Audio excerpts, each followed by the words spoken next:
Everyone, welcome back to my channel. तो दोस्तों, स्वागत है आपका हमारे अपने चैनल राधे राधे में, जहां मैं शेयर करती हूँ अपने लाइफ की एक्सपीरियंस, पूजा पाठ, लाइफ स्टाइल से जुड़ी हुई ऑल इन टॉपिक पे।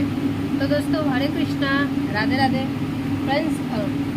आज की वीडियो है कि जो अक्षय तृतीया है या फिर अक्षय तृतीया से ही जो है लगभग उसी दिन के आसपास से जो है चंदन यात्रा शुरू हो जाती है। ठीक है, तो उसी पे है कि चंदन यात्रा जो है उसकी विशेषता क्या है, किस कारण से जो है चंदन यात्रा निकाली जाती है। कम कर दो भाई, इतना तेज कर रखा है। तो जो चंदन की जो यात्रा है उसकी जो है विशेषता क्या है। ठीक है, तो चलिए मैं आपको बताती हूँ। मुहूर्त जो है वो मैं आपको आगे बता दूँगी नेक्स्ट वीडियो में। चलिए, जैसे कि चंदन यात्रा भारत में गर्मी के मौसम के दौरान एक त्यौहार के ही रूप में मनाया जाता है, और आजकल कुछ ज़्यादा ही ज़ोरों शोरों से मनाया जाता है। अब तो पता भी चलता है, मुझे नहीं था कि पहले कभी पता भी चलता था, और अभी भी कई जगह जो है नहीं मालूम चलता लोगों को। अक्षय तृतीया चंदन यात्रा नहीं मालूम चल जाता बहुतों को मतलब आपको बता दूं मैं 90 तो नहीं, हाँ 50-70 के आसपास लोगों को पता है, अभी भी कईयों को नहीं मालूम है। हमारे यहाँ गई लाइट, हो गया बेड़ा गर्क। ये पर्दा हटा दे, हवा आ रही थोड़ी। ठीक है, तो जो चंदन यात्रा है वो देवी देवताओं को ठंडक प्रदान करने के लिए मनाया जाता है। इस दिन से जो है सभी देवी देवताओं को, खास करके कृष्णा और लड्डू गोपाल को, वैसे लगभग सभी देवी देवताओं को, ठीक है, किसी एक को नहीं, जो भी आपके पास है लगभग सभी देवी देवताओं को इस दिन से चंदन का जो है लेप लगाया जाता है। चंदन का लेप है वो ठंडक प्रदान करता है, सभी को पता ही है। तो ये वोल्टेज कम हो गया, टीवी बंद कर, टीवी बंद कर जल्दी। और वो फ्रिज भी एक सेकंड। हाँ, ये कूलर भी, वाह ठीक है, आ गई। तो चंदन जो है ठंडा प्रदान करता है, इसीलिए हमें इस दिन से है लगभग 21 दिन तक जो है ये चंदन यात्रा चलती है, और देवी देवताओं को चंदन का लेप लगाते हैं। खास करके आपको अगर पूरा लेप नहीं लगा सकते हैं डेली, तो आप कर कैसा सकते हैं कि मस्तक पे जो है चंदन ज़्यादा लगा करके रखें, कन्हैया को और कृष्ण कन्हैया को, और जो आपके पास बिगड़े हैं। ठीक है, अगर पूरा डेली नहीं कर सकते हैं, कभी एक बार शुरुआत में कर ले, एक बार लास्ट में कर ले, बीच में आप जो पूरा माथा का एरिया होता है उसे आप डेली चंदन से कवर करके रखें। ठीक है, और पैरों को भी। ठीक है, तो इस चंदन जो है शीतलता प्रदान करती है, इसलिए चंदन यात्रा निकाली जाती है। कहते हैं कि अब कई लोग इसमें बोलेंगे कि भगवान है तो भगवान को ठंडी गर्मी नहीं लगती। भगवान को हमारे भावों के अनुसार ठंडी गर्मी लगती है।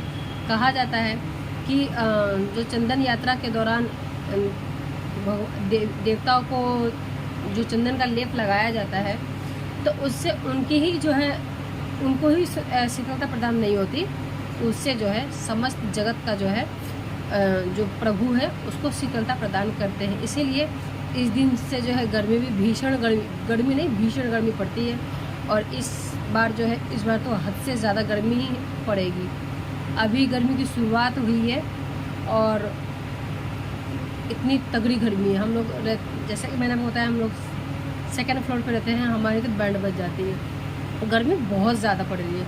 तो प्रभु को शीतलता प्रदान करने के लिए आपको चंदन का लेप लगाना चाहिए, और ठंडी चीज़ों का प्रयोग कर सकते हैं। जैसे कि उनके लिए आप छोटे से मटके ला सकते हैं, सुराही ला सकते हैं। उनको ठंडी चीज़ों देने के बजाय गर्म चीज़ें देने के बजाय ठंडी चीज़ें दें। जैसे कि मैं इसमें कई चीज़ों की आपकी जानकारी दे दूँगी एक ही वीडियो में। आप उनको नींबू पानी बना के दे सकते हैं, ठंडा दूध से दे सकते हैं, शिकंजी वगैरह इत्यादि, लस्सी दे सकते हैं, और ठंडी इत्र का प्रयोग कर सकते हैं। जैसे चंदन वाले इत्र जो आते हैं, आप वो यूज़ में कर सकते हैं। ठीक है, तो ऐसी बहुत सी चीज़ें हैं। अगर आपको अच्छे से डिटेल में जानना हो तो आप मुझे कमेंट कीजिएगा, मैं आपको अच्छे से डिटेल में बता दूँगी। वैसे लगभग मैंने इसमें बता ही दिया है, ऐसे ही होता है, ठीक है। तो कहते हैं कि जो चंदन में अत्यधिक उत्सव के विग्रह के साथ साथ 21 दिन तक ये त्यौहार मनाते हैं। और जो किसी की मई से लेके जून तक जो है गर्मी भीषण पड़ती है, जो कि जेठ और बैसाख के नाम से भी कई लोग जानते हैं, कई लोग जेठ बैसाख से नहीं जानते हैं। तो मई जून के महीने में इसको बोला जाता है। इस महीने में बहुत सी चिलचिलाती धूप रहती है। और इसके आगे की क्या है, चलिए मैं बता दूँ। एक बार भगवान जगन्नाथ ने प्राचीन राजा इंद्रगुप्त को इस अवसर पर कि इस उत्सव को करने के लिए निर्देश दिया। भगवान के शरीर पर लेप लगाना भक्ति का कार्य है और सबसे अच्छा लेप चंदन का ही लेप माना जाता है, क्योंकि बैसाख के महीने में भारत में गर्मी अत्यधिक होती है, इसलिए चंदन के लेप का शीतल प्रभाव भगवान को प्रसन्न करेगा। ठीक है, भगवान जगन्नाथ के पूरे शरीर पर चंदन का लेप लगाया जाता है, जिसमें उनकी प्रतिमा में केवल 2 आंखें खुली रहती है। उत्सव में कारेला देवता कार्य जो होते हैं, इस दिन देवता विजय उत्सव को जुलूस के रूप में भी निकाला जाता है इस दिन। और मंदिरों में, तालाब में, एक नाव में रखा जाता है। इस त्यौहार को मनाने के लिए भगवान चैतन्य ने अपने भक्तों के साथ जल क्रीड़ा भी की थी। कहा जाता है कि चंदन यात्रा उस दिन सबसे पहले मनाई गई थी जब त्रेता युग शुरू हुआ। संत और भक्त इस पवित्र अवसर के दौरान होम यज्ञ करते थे। आमतौर पर जौ का उपयोग होम के लिए प्रमुख सामग्री के रूप में किया जाता है। कहा जाता है कि गंगा देवी इसी दिन धरती पर अवतरित हुई थी। इस दिन के अवसर पर लोग विशेष रूप से भी कहते हैं पवित्र नदी में गंगा स्नान का जो इस दिन बहुत महत्वपूर्ण दिन माना गया है। दान देना, जप और अग्नि यज्ञ करना, पवित्र अग्नि में जौ चढ़ाना और जौ से स्वादिष्ट भोजन तैयार करना लोगों के बीच का ये उत्सव माना जाता है। भारत काल में जो पांडव अपने उसमें गए थे, अज्ञातवास में जो गए थे, तो उसके दौरान विराट में महल में वेश बदलकर रहते थे। भीम के द्वारा कीचक को मारने के बाद राजा विराट को पता चला कि पांडव उनके महल में रह रहे हैं। राजा ने उन पर गर्व महसूस किया और उनसे मित्रता के मजबूत संबंध बना लिए। एक बार राजा ने पांडवों के साथ भगवान कृष्ण के दर्शन करने की इच्छा की।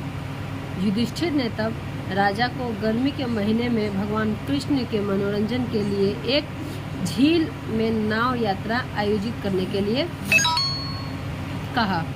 राजा ने गर्मी से राहत पाने के लिए सुगंधित जल में चंदन के लेप से भगवान के शरीर पर लेप लगाने की व्यवस्था की।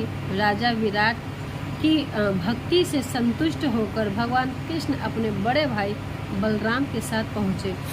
दोनों भगवानों और पंच पांडवों ने स्नान यात्रा और नौका जो है उत्सव का आनंद लिया। इस प्रकार भगवान कृष्ण की घनिष्ठ संगीत से धर्मपरायण राजा ने उनकी भक्तिपूर्वक इच्छा पूरी की। इस तरह इस घटना को मनाने के लिए भगवान जगन्नाथ श्री कृष्ण जो है नरेंद्र सरोवर में पंच पांडव के साथ चंदन यात्रा का आनंद लिए। इस त्यौहार को चंदन उत्सव के नाम से भी जाना जाता है।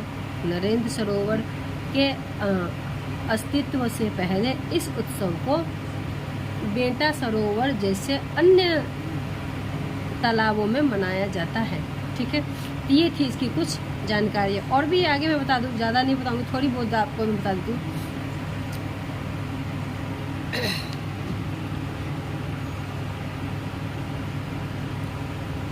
माधवेंद्र पुरी गौड़ीय जो संप्रदाय के एक महान अनुयायी थे। जब वो गोवर्धन में थे तो उन्होंने जंगल में खोदे गए गोपाल के देवता का सपना देखा। भगवान ने कहा, माधव, पृथ्वी के नीचे के जंगल में मेरा बहुत दम घुट रहा है, कृपया मेरे स्थान की खुदाई करें और मुझे एक मंदिर में स्थापित करें। इसलिए माधवेंद्र पुरी ने अनोर के ग्रामीणों की मदद से धरती की खुदाई की और देवता को पाया और गोपाल को गोवर्धन पहाड़ी की चोटी पर स्थापित किया। एक दिन गोपाल ने कहा, मैं लंबे समय तक पृथ्वी के नीचे था और मेरा शरीर घिस चुका है। कृपया जगन्नाथपुरी से कुछ चंदन लाए और उसे उसके गुदे से मुझ पर मले और मेरे शरीर को शांत करें। माधवेंद्र पुरी तब एक वृद्ध व्यक्ति थे और वे भगवान गोपाल के आदेश का खंडन नहीं कर सकते थे। इसलिए उन्होंने जगन्नाथपुरी और प्रस्थान किया और रास्ते में रेमुना पहुँचे, जहाँ उड़ीसा, बंगाल और की जो सीमा पर गोपीनाथ मंदिर स्थित है। वो रात भर वहाँ रहे और उन्होंने देखा कि पुजारी ने देवताओं को शिरा के बाहर बर्तन अर्पित किया तो माधवेंद्र पुरी ने सोचा, अगर मैं थोड़ा सा शीर का स्वाद चख सकता तो मैं वृंदावन में अपने गोपाल को इसी तरह की भेंट चढ़ाता। परंतु उसकी चेतना से उसे डांटा, अरे मैं कितना मूर्ख हूँ। देवता को चढ़ाने से पहले मैं इसे चखने के बारे में सोचता हूँ। अपनी गलती का एहसास होने पर वो तुरंत मंदिर से निकल गया। वो बाहर गया और एक पेड़ के नीचे बैठ गया और रात गुजारने के लिए हरे कृष्ण जो है मंत्र का जाप करने लगा। रात में पुजारी को सपने में भगवान ने दर्शन दिए और कहा, मैंने अपने वस्त्र के पीछे एक बर्तन जो है शीर गाढ़ा दूध रखा है। शीर गाढ़ा दूध को ही कहते हैं। जो इस मंदिर से बाहर पेड़ के नीचे बैठे, माधवेंद्र पुरी ले जाए। पुजारी मंदिर पहुँचे और जैसा निर्देश दिया वैसा ही किया। पुजारी ने माधवेंद्र पुरी को सारा बात बताई। तत्पश्चात गोपीनाथ कनेरा कोड़ा के रूप में प्रसिद्ध हुए, जिन्होंने अपने महान भक्त के लिए शीरा चुराया था। ठीक है, एक जो है इसकी प्रथा ये भी थी। इसकी प्रथा बहुत सारी है, बहुत इसकी जानकारी है। आगे जो है आपको वीडियो में मिलती जाएगी। एक वीडियो में संभव नहीं होती ये चीज़ें की जानकारी देना, आपको कई चीज़ों की जानकारी मिल जाएगी। ठीक है, एक चीज़ जो चैतन्य महाप्रभु है मध्य में गोपाल कहे, पूरी अमर तपा नहीं या मल यजा चंदन लेप तवे से मेरे शरीर का तापमान अभी कम नहीं हुआ है। कृपया मलया प्रातः से चंदन लाए और मुझे ठंडा करने के लिए शरीर पर लुगदी का लेप लगाएं। ठीक है, ये हमारे चैतन्य महाप्रभु जी थे जो कृष्ण के परम भक्त थे, ये उन्होंने उनको लगाया था। ठीक है, तो ये थी अक्षय तृतीया की जो कुछ विशेष कथाएं हैं वो क्या है। और अक्षय तृतीया के बाद से जो है चंदन यात्रा की शुरू हो जाती है। तो ये अक्षय तृतीया पे नहीं थी, ये थी कि अक्षय तृतीया से चंदन यात्रा शुरू होती है। और अगर चंदन यात्रा आपको शुरू करना है तो चंदन यात्रा कब से शुरू हो रही है, कब से कब तक रहता है, तो ये 21 दिन तक जो है ये इसको मनाया जाता है। और ये शुरू हो रहा है कब से वो आपको मैं बताऊंगी नेक्स्ट वीडियो में। ठीक है, तो चलिए आप इसमें कर क्या सकते हैं मैं आपको बता दूँ। मैंने लगभग आपको बहुत सारी चीज़ें एक ही वीडियो में बता दी है कि अक्षय तृतीया वाले दिन जो चंदन यात्रा वाले दिन जो है आप किस प्रकार से अपने विग्रहों को चंदन का लेप लगा सकते हैं। आपको इससे और अधिक जानकारी चाहिए कि आपको एक ही वीडियो में अच्छी सी जानकारी मिल जाए तो आप मुझे कमेंट में करें, मैं बिल्कुल डिटेल से एक अच्छी सी वीडियो बना दूंगी।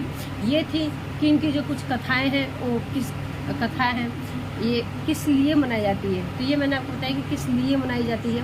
जो चंदन यात्रा है वो हमारे प्रभु को शांत करने के लिए मनाई जाती है, क्योंकि जो बैसाख और जेठ का महीना होता है वो भीषण गर्मी में जो है ये तपाने वाली गर्मी होती है। तो हम अपने प्रभु को शांत करने के लिए चंदन यात्रा इस दिन शुरू करते हैं। 1 दिन से 21 दिन तक चंदन की जो यात्रा निकाली जाती है। हर जगह जो बड़े बड़े मंदिर है, जैसे कि जगन्नाथपुरी है, वहाँ पे भी निकाली जाती है। हर जगह निकाली जाती है। जो वृंदावन के बाके बिहारी है वहाँ पे भी निकाली जाती है। तो चंदन यात्रा निकालना बहुत महत्वपूर्ण होती है। अगर आपके पास विग्रह है तो निकाल सकते हैं, नहीं है तो कोई बात ही नहीं है। तो दोस्तों आशा करती हूँ कि वीडियो आपको अच्छी लगे। अगर अच्छी लगे चैनल को लाइक शेयर और सब्सक्राइब करना बिल्कुल ना भूलें और बेल आइकन का प्रेस कर सकते हैं, जिससे कि आपको नोटिफिकेशन मिले जब भी मैं कोई नई वीडियो डालूँ। तब तक के लिए आप लोग दोस्तों हंसते रहिए, खिलते रहिए, स्वस्थ रहिए, अच्छे रहिए।